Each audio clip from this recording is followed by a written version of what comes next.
Yan na guys yung pearl. Inilagay ko guys na pearl ay sa tubig na mainit.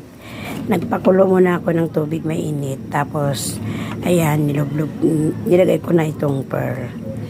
Guys, magbibilang na tayo guys ng 2 seconds, 2 minutes, ay 2 seconds. Tapos, hayaan na natin kumulo siya ng 20 minutes.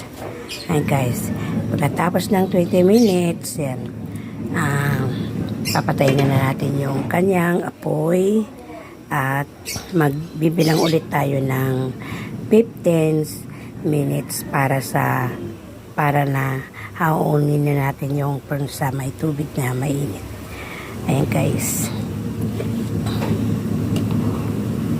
Yan ang